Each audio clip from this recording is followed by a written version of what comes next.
ಹುಬ್ಬಳ್ಳಿಯಲ್ಲಿ ಬಿಜೆಪಿ ಕಾರ್ಯಕರ್ತರನ್ನು ವ್ಯವಸ್ಥೆಗೊಳಿಸಿ ಹಲ್ಲೆ ಮಾಡಿರುವಂತಹ ಪ್ರಕರಣಕ್ಕೆ ಸಂಬಂಧಪಟ್ಟಂತೆ ಇದೀಗ ನಮ್ಮ ಜೊತೆ ಮಾತನಾಡೋದಕ್ಕೆ ರಾಜ್ಯ ಮಹಿಳಾ ಆಯೋಗದ ಅಧ್ಯಕ್ಷರಾದಂತಹ ನಾಗಲಕ್ಷ್ಮಿ ಚೌಧರಿ ಇದ್ದಾರೆ. ಮಾತನಾಡಿಸ್ತೀನಿ ಮೇಡಮ್.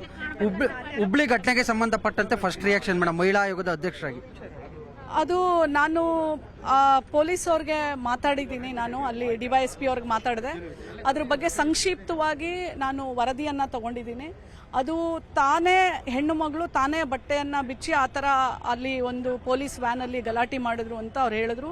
ಮತ್ತೆ 6 ರಿಂದ 7 ಸಿಬ್ಬಂದಿಗಳು ಹೆಣ್ಣು ಮಕ್ಕಳೇ ಹೋಗಿದ್ದಾರೆ ಅವಳನ್ನ ಅರೆಸ್ಟ್ ಮಾಡಲಿಕ್ಕೆ.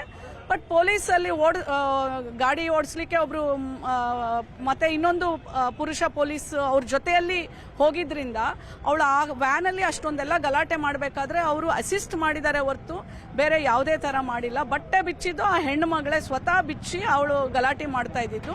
ಇದಕ್ಕೆ ಮುಂಚೆನೂ ಈ ಹೆಣ್ಣು ಮಗಳ ಮೇಲೆ ನಾನಾ ಕೇಸ್ಗಳು ಇದಾವಂತೆ ಸ್ಟೇಷನ್ ಅಲ್ಲಿ.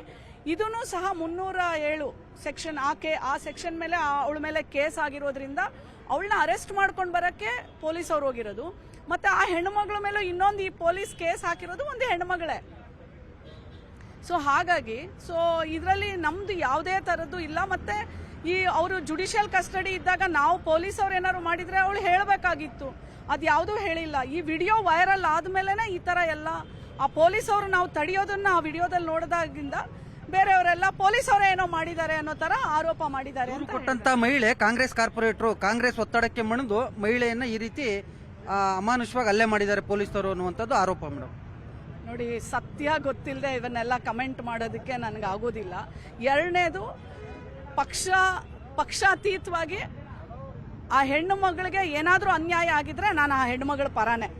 ಆ ಹೆಣ್ಮಕ್ಳ ಜೊತೆ ಮಾತನಾಡಿದ್ರ ಮೇಡಮ್? ಏನಾದ್ರು ದೂರವಾಣಿಯಲ್ಲಿ ಏನಾದ್ರು ಭೇಟಿ ಕೊಡ್ತೀರಾ ಮೇಡಮ್ ಅಲ್ಲಿಗೆ? ಸೊ ಇದಿಷ್ಟು ನಾಗಲಕ್ಷ್ಮಿ ಚೌಧರಿ ರವರ ಸ್ಪಷ್ಟ ನುಡಿಗಳು. ಕ್ಯಾಮರಾಮನ್ ಯೋಗೇಶ್ವರ್ ಜೊತೆ ಹೆಬ್ಬಾಕ ತಿಮ್ಮೇಗೌಡ, ನ್ಯೂಸ್ 18 ಕನ್ನಡ, ಬೆಂಗಳೂರು. ಹುಬ್ಬಳ್ಳಿಯಲ್ಲಿ ಬಿಜೆಪಿ ಕಾರ್ಯಕರ್ತರನ್ನು ವ್ಯವಸ್ಥೆಗೊಳಿಸಿ ಹಲ್ಲೆ ಮಾಡಿರುವಂತಹ ಪ್ರಕರಣಕ್ಕೆ ಸಂಬಂಧಪಟ್ಟಂತೆ ಇದೀಗ ನಮ್ಮ ಜೊತೆ ಮಾತನಾಡೋದಕ್ಕೆ ರಾಜ್ಯ ಮಹಿಳಾ ಆಯೋಗದ ಅಧ್ಯಕ್ಷರಾದಂತಹ ನಾಗಲಕ್ಷ್ಮಿ ಚೌಧರಿ ಇದ್ದಾರೆ. ಮಾತನಾಡಿಸ್ತೀನಿ ಮೇಡಮ್. ಹುಬ್ಬಳ್ಳಿ ಘಟನೆಗೆ ಸಂಬಂಧಪಟ್ಟಂತೆ ಫಸ್ಟ್ ರಿಯಾಕ್ಷನ್ ಮೇಡಮ್, ಮಹಿಳಾ ಆಯೋಗದ ಅಧ್ಯಕ್ಷರಾಗಿ. ಅದು ನಾನು ಪೊಲೀಸ್ ಅವ್ರಿಗೆ ಮಾತಾಡಿದ್ದೀನಿ. ನಾನು ಅಲ್ಲಿ ಡಿವೈಎಸ್ಪಿ ಅವ್ರಿಗೆ ಮಾತಾಡಿದೆ. ಅದ್ರ ಬಗ್ಗೆ ಸಂಕ್ಷಿಪ್ತವಾಗಿ ನಾನು ವರದಿಯನ್ನ ತಗೊಂಡಿದ್ದೀನಿ. ಅದು ತಾನೇ ಹೆಣ್ಣು ಮಗಳು ತಾನೇ ಬಟ್ಟೆಯನ್ನ ಬಿಚ್ಚಿ ಆ ಥರ ಅಲ್ಲಿ ಒಂದು ಪೊಲೀಸ್ ವ್ಯಾನ್ ಅಲ್ಲಿ ಗಲಾಟೆ ಮಾಡಿದ್ರು ಅಂತ ಅವ್ರು ಹೇಳಿದ್ರು. ಮತ್ತೆ 6 ರಿಂದ 7 ಸಿಬ್ಬಂದಿಗಳು ಹೆಣ್ಣು ಮಕ್ಕಳೇ ಹೋಗಿದ್ದಾರೆ ಅವಳನ್ನ ಅರೆಸ್ಟ್ ಮಾಡಲಿಕ್ಕೆ.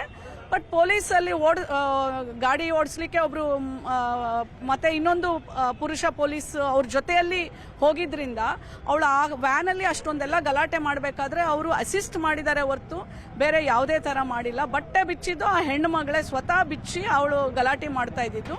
ಇದಕ್ಕೆ ಮುಂಚೆನೂ ಈ ಹೆಣ್ಣು ಮಗಳ ಮೇಲೆ ನಾನಾ ಕೇಸ್ಗಳು ಇದಾವಂತೆ ಸ್ಟೇಷನ್ ಅಲ್ಲಿ. ಇದನ್ನು ಸಹ 307 ಸೆಕ್ಷನ್ ಆ ಸೆಕ್ಷನ್ ಮೇಲೆ ಅವಳ ಮೇಲೆ ಕೇಸ್ ಆಗಿರೋದ್ರಿಂದ ಅವಳನ್ನ ಅರೆಸ್ಟ್ ಮಾಡ್ಕೊಂಡು ಬರಕ್ಕೆ ಪೊಲೀಸ್ ಅವ್ರು ಹೋಗಿರೋದು. ಮತ್ತೆ ಆ ಹೆಣ್ಣು ಮಗಳ ಮೇಲೂ ಇನ್ನೊಂದು ಈ ಪೊಲೀಸ್ ಕೇಸ್ ಹಾಕಿರೋದು ಒಂದು ಹೆಣ್ಣು ಮಗಳೇ.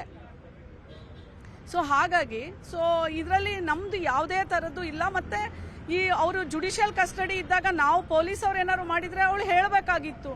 ಅದು ಯಾವುದೂ ಹೇಳಿಲ್ಲ. ಈ ವಿಡಿಯೋ ವೈರಲ್ ಆದ್ಮೇಲೆನೆ ಈ ತರ ಎಲ್ಲ ಆ ಪೊಲೀಸ್ ಅವರು ನಾವು ತಡೆಯೋದನ್ನ ಆ ವಿಡಿಯೋದಲ್ಲಿ ನೋಡಿದಾಗಿಂದ ಬೇರೆಯವರೆಲ್ಲ ಪೊಲೀಸ್ ಅವರೇ ಏನೋ ಮಾಡಿದ್ದಾರೆ ಅನ್ನೋ ತರ ಆರೋಪ ಮಾಡಿದ್ದಾರೆ. ಕೊಟ್ಟಂತ ಮಹಿಳೆ ಕಾಂಗ್ರೆಸ್ ಕಾರ್ಪೊರೇಟರ್ ಕಾಂಗ್ರೆಸ್ ಒತ್ತಡಕ್ಕೆ ಮಣಿದು ಮಹಿಳೆಯನ್ನ ಈ ರೀತಿ ಅಮಾನುಷವಾಗಿ ಹಲ್ಲೆ ಮಾಡಿದ್ದಾರೆ ಪೊಲೀಸರು ಅನ್ನುವಂಥದ್ದು ಆರೋಪ ಮೇಡಮ್. ನೋಡಿ, ಸತ್ಯ ಗೊತ್ತಿಲ್ಲದೆ ಇವನ್ನೆಲ್ಲ ಕಮೆಂಟ್ ಮಾಡೋದಕ್ಕೆ ನನಗೆ ಆಗೋದಿಲ್ಲ. ಎರಡನೇದು, ಪಕ್ಷಾತೀತವಾಗಿ ಆ ಹೆಣ್ಣು ಮಗಳಿಗೆ ಏನಾದ್ರೂ ಅನ್ಯಾಯ ಆಗಿದ್ರೆ ನಾನು ಆ ಹೆಣ್ಣು ಮಗಳ ಪರಾನೆ. ಆ ಹೆಣ್ಮಕ್ಳ ಜೊತೆ ಮಾತನಾಡಿದ್ರ ಮೇಡಮ್? ಏನಾದ್ರು ದೂರವಾಣಿಯಲ್ಲಿ ಏನಾದ್ರು ಭೇಟಿ ಕೊಡ್ತೀರಾ ಮೇಡಮ್ ಅಲ್ಲಿಗೆ? ಸೊ ಇದಿಷ್ಟು ನಾಗಲಕ್ಷ್ಮಿ ಚೌಧರಿ ರವರ ಸ್ಪಷ್ಟ ನುಡಿಗಳು. ಕ್ಯಾಮರಾಮನ್ ಯೋಗೇಶ್ವರ್ ಜೊತೆ ಹೆಬ್ಬಾಕ ತಿಮ್ಮೇಗೌಡ, ನ್ಯೂಸ್ 18 ಕನ್ನಡ, ಬೆಂಗಳೂರು.